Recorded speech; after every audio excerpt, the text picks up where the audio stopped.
forward to the club. Okay, good. Welcome to class number 75 of Faith and Cow. And tonight we are meeting live from the Good Friend Sukkah, as you can see from the view in the back. So clear windows. It's really a wall.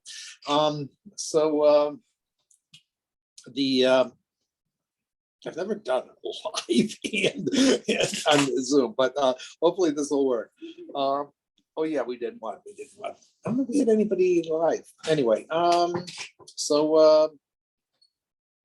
one of the things that happened on Sukkot, something I don't know if you've heard of, called Simchas Beis HaShueva.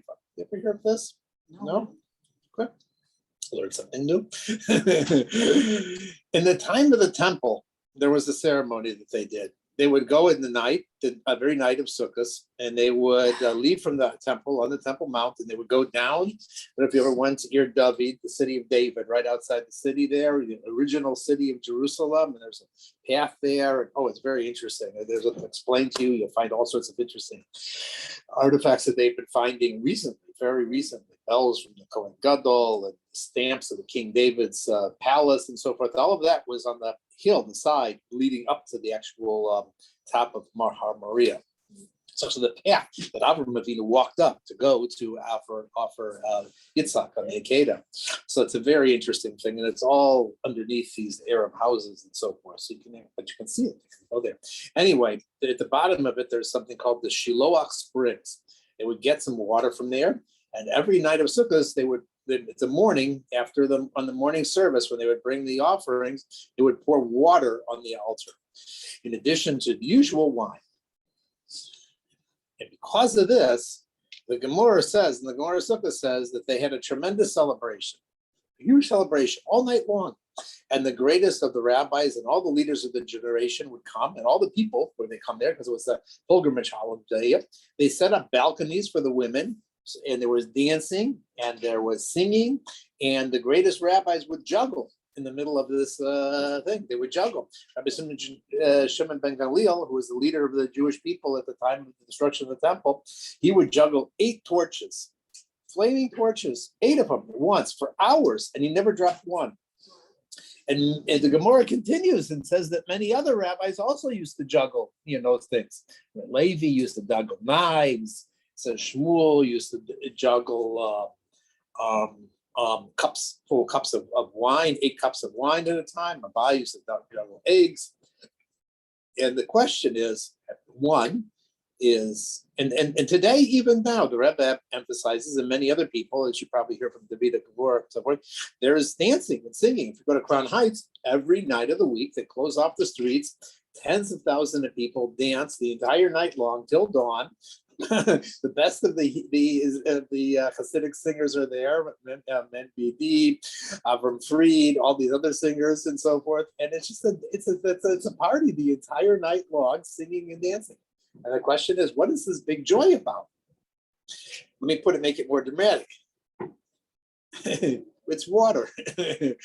I never heard of anybody say, I had a hard day, and therefore I came home and I poured, instead of a martini, I poured a glass of water.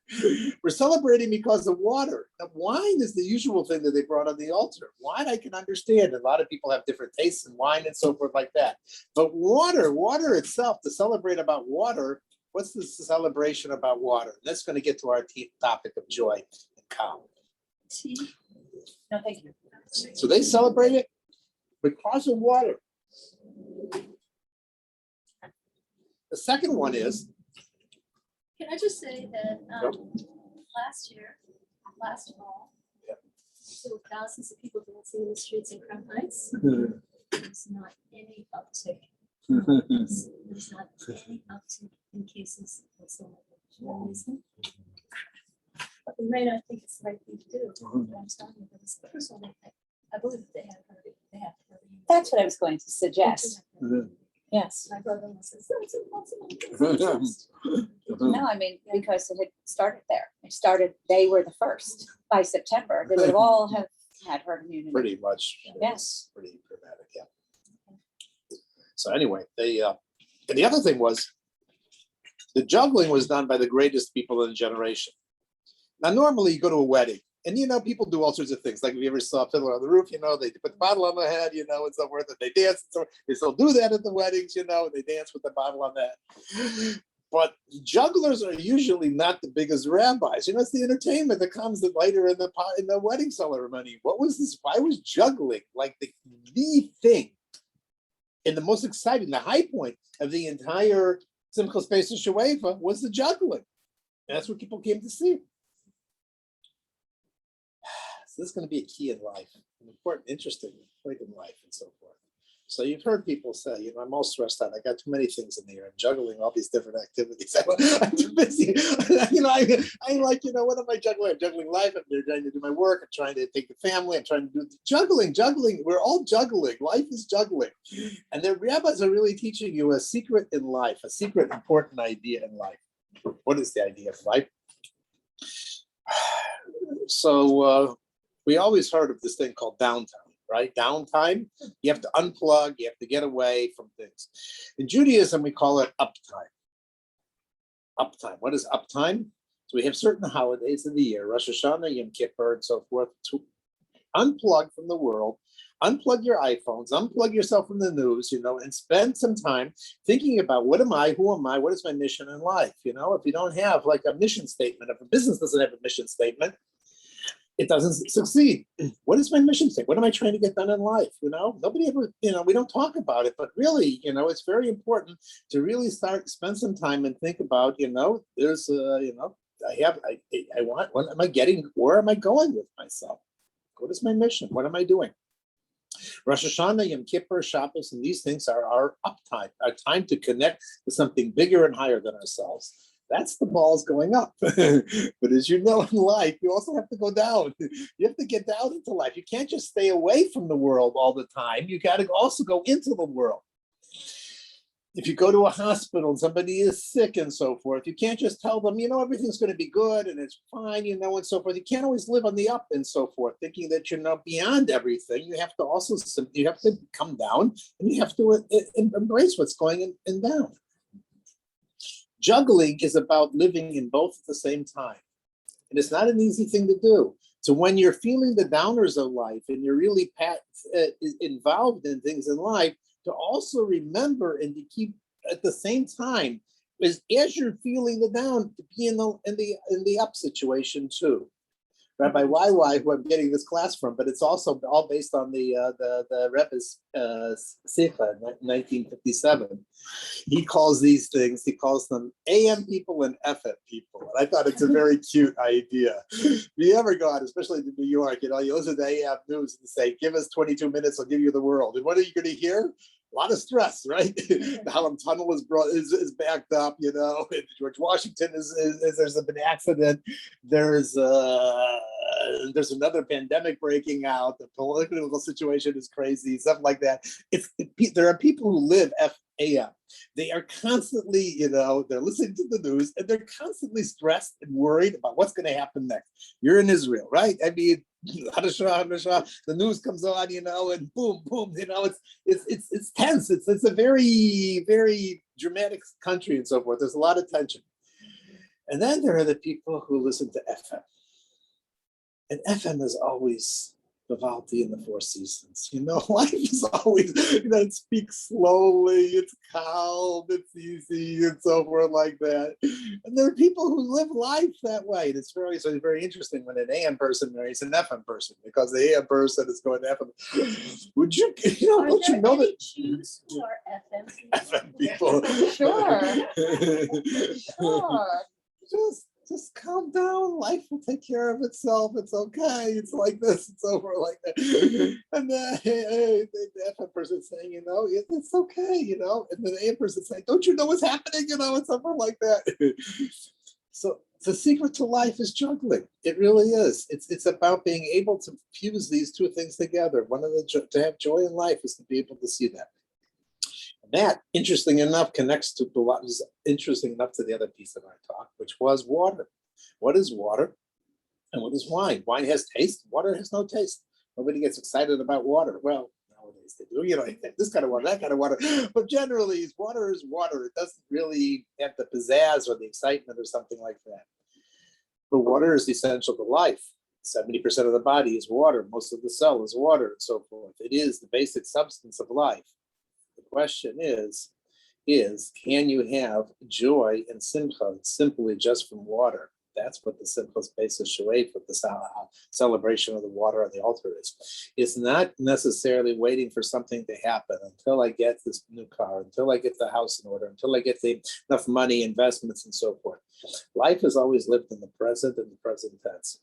Being able to enjoy the experience now, whether it's an up or a down, whatever it is, being in the moment, being aware and feeling the texture of where you are right now, that really is the secret to life.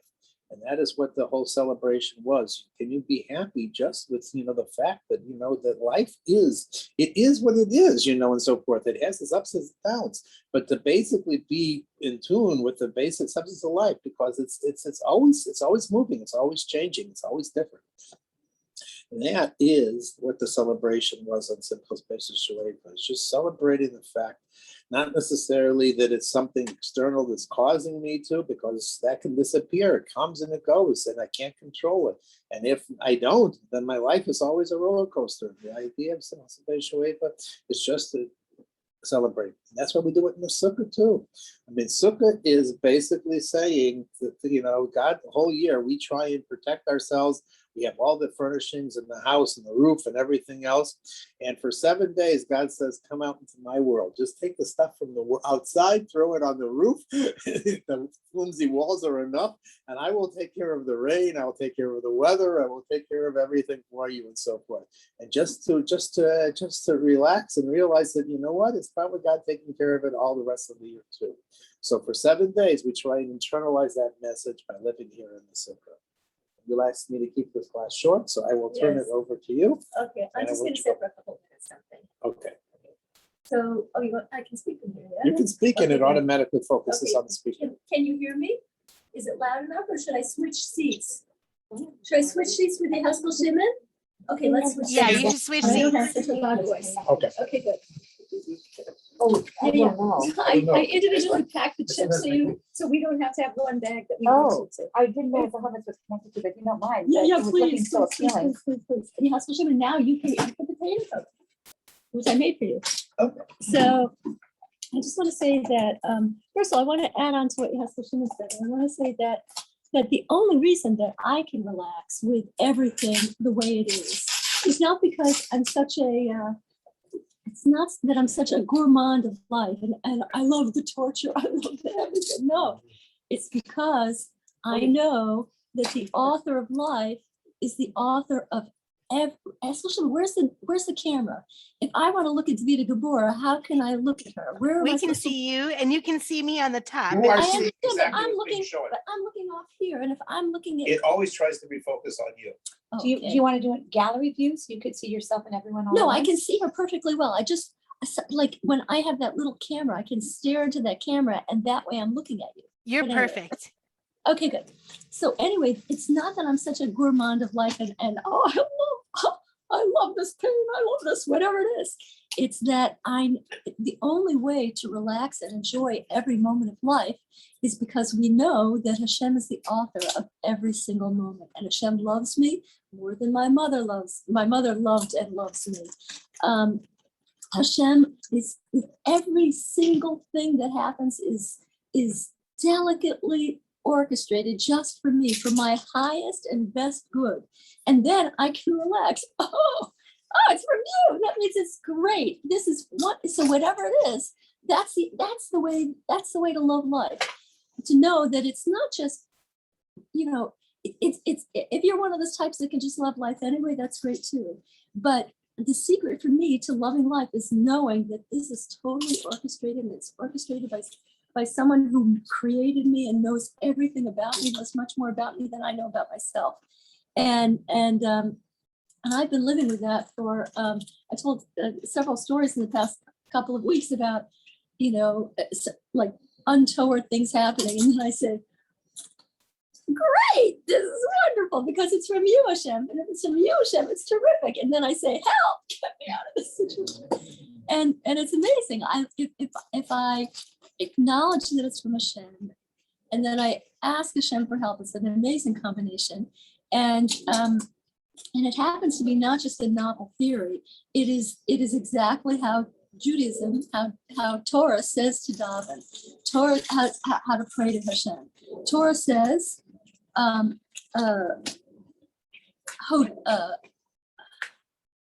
Hoda'a al ha'avar, you thank for whatever's past, whatever happened, you thank Hashem because it was for you, it was meant for you, and it's perfect for you.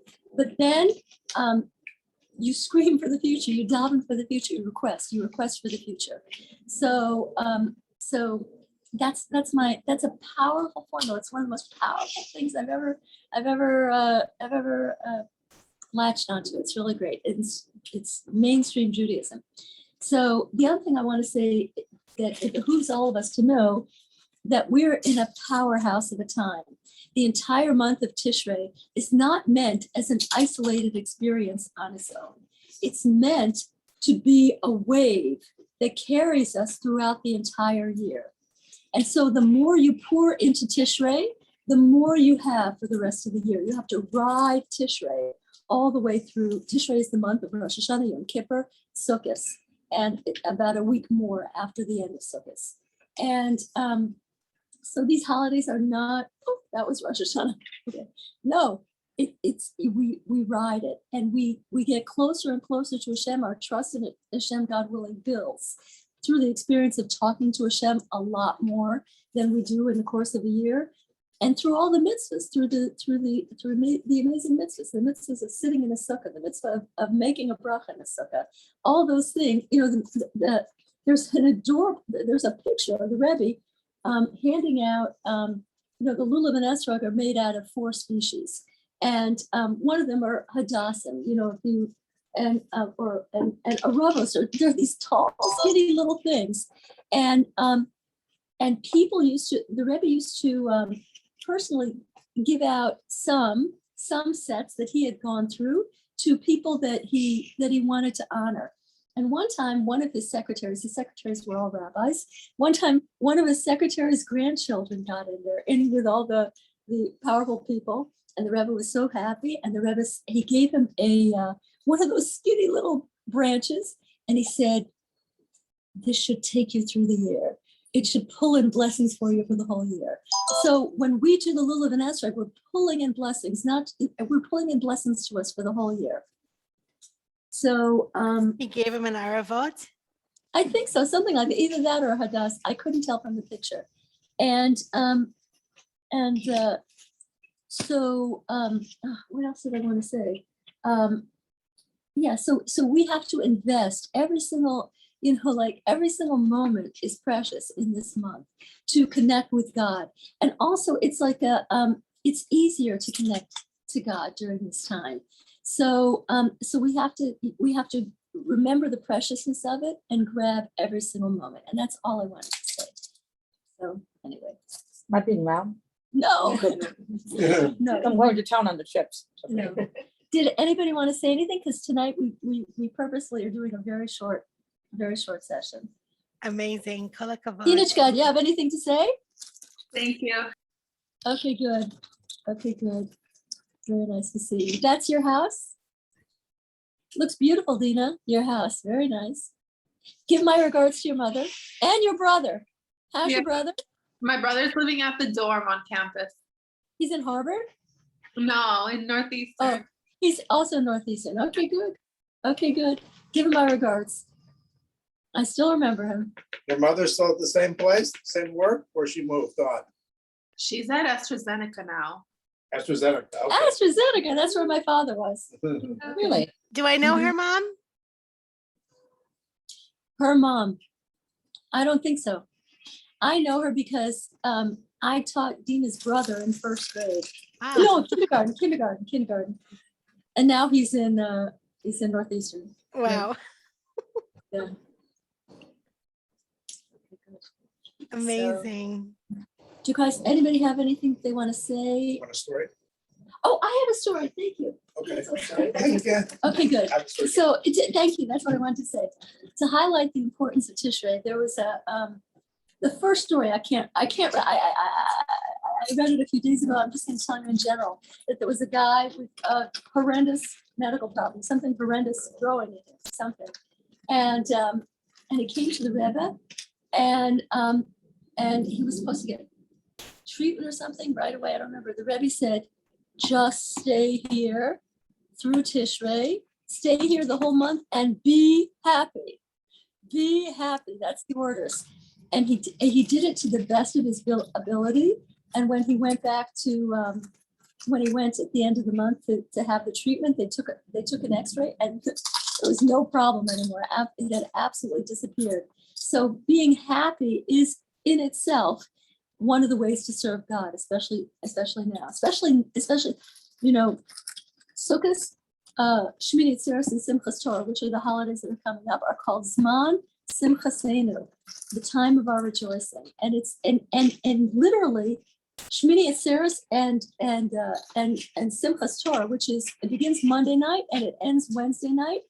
You are supposed to pack those 48 hours with as much happiness as possible. And you will get back much more happiness if you pack that time with happiness. And people do, in shul, they do cartwheels, they do somersaults. Yes, Shimon is very good at a backwards somersault. And it's a Levitic, very lively. In Israel, we have 24 hours to women pack it dance. in.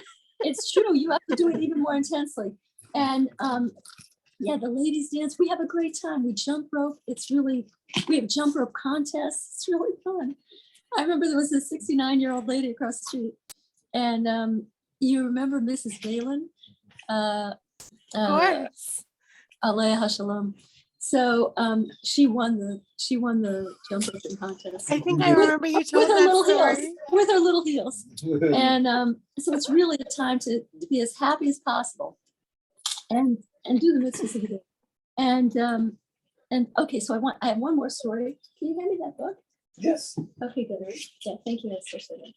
So I was looking for something, a Tishrei story, and I found one. There was a similar story to what I just told. There's a family, and their name is Askelon. I wonder if they're related to the Eskelons. Maybe it's just written Askelon here. So a family from Bnei Brak, and a lot of people, even though Israel's incredibly holy, they come to Crown Heights to have their weddings. So this family, the entire extended family, was in Crown Heights for a wedding, and they wanted to see the Rebbe. And if you didn't have an appointment with a Rebbe, what people would do is they would stand outside the door that the Rebbe would come out of after Mincha, after the afternoon service, and hope that they would catch the Rebbe on his way to his office. So they did that. And the Rebbe blessed him and all that kind of stuff. And he knew he knew these people. He knew the family. And when after he's giving them blessings, the Rebbe turns around, and then he turns around, and then he turns back, and he screams at the grandfather, and he says, "What is this? What is this? What do you think you're doing? Go to a doctor right now. Go to a doctor. You have to go to a doctor." And the whole family was shocked because they didn't know that there was anything wrong with him. He knew. This Rabbi Zalman Leib Askelon, he knew that there was something wrong with his leg. He was injured in World War II, and since then he had crutches. This was decades later. He always had crutches, so it wasn't a surprise to see him with crutches. But his situation deteriorated recently, and he didn't tell anybody. He figured he'll fix it when he goes back to Israel. He'll check it out, but he didn't want the family to worry because he wanted them to all be in a wedding-like mood, a happy mood. So he told nobody, but the Rebbe knew. The Rebbe figured it out.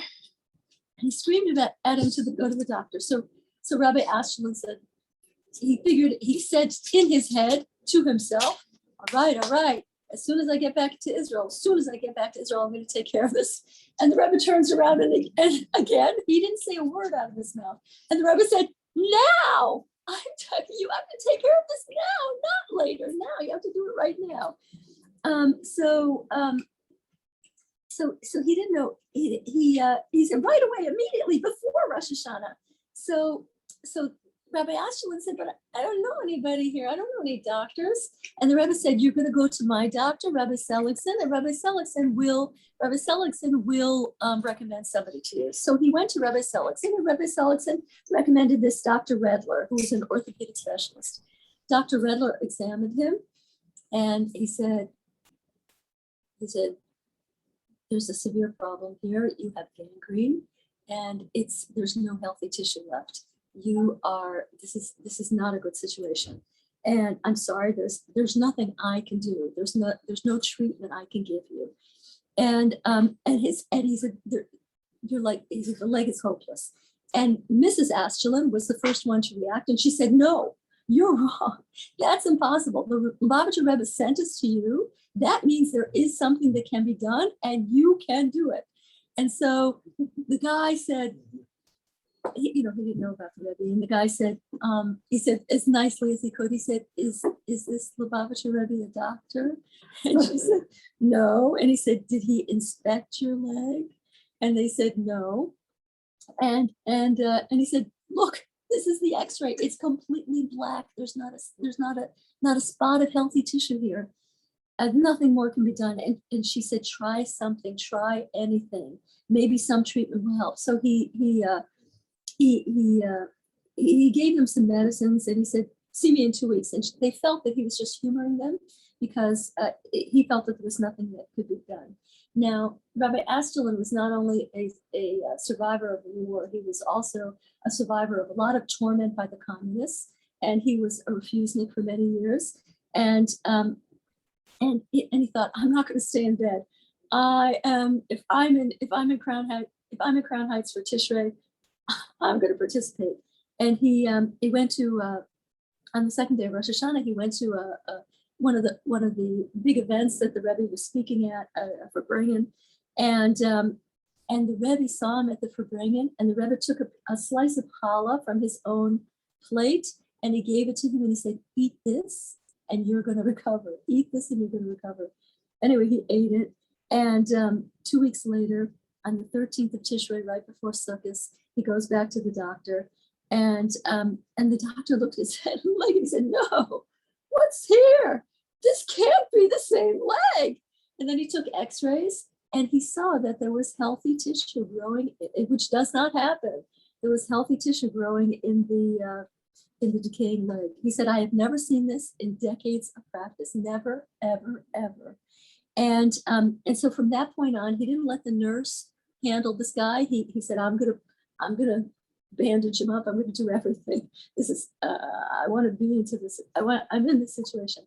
Anyway, he completely recovered, and they kept in touch with this Dr. Redler. And when they came many years later back to Crown Heights, they visited Dr. Redler, and they were sad to hear that he had just had a heart attack. And Dr. Redler said, you don't have to worry about me. Since you introduced me to the Rebbe, I've been in frequent contact with him, and I have his blessings and I have his treatment. So you don't have to worry about it. So anyway, so the first story in particular I like because it says, the Rebbe said, be happy all of Tishrei and you're going to be fine. So we have to take that for ourselves too. And we have to, no matter what happens, we have to figure out a way to be happy. Either physically dancing, which I do every day. I dance because the Rebbe told us that the Geula is already unfolding. So he has to show me as a witness. He wonders what that thumping is. And like a tap dancer. And I do whatever I can to increase my happiness, because that Dina, that's going to draw down blessing for you, and Molly, that's going to draw down blessing, and everybody's going to draw down blessing. So anyway, that's Wow. that's my career. Really nice to see you all. What will draw down blessing? Dancing, singing, doing anything you can to be happy. Anything you can. So anyway, do you guys all know Elaine? Molly, this is Elaine. No, hi, Elaine. Yeah. Hi, how are you? Chag Sameach, everybody. Thanks so That's much. next, everybody. Thank you. Hi, Very good. Davida, I thought, is your name Darcy? Yeah, in English, it's Darcy. I didn't know that. Chag Sameach. Thanks so much. It's great to see Nice you. to see you. Thank you. You too. Nice to see everybody. I like your lamp, Molly. Thank you.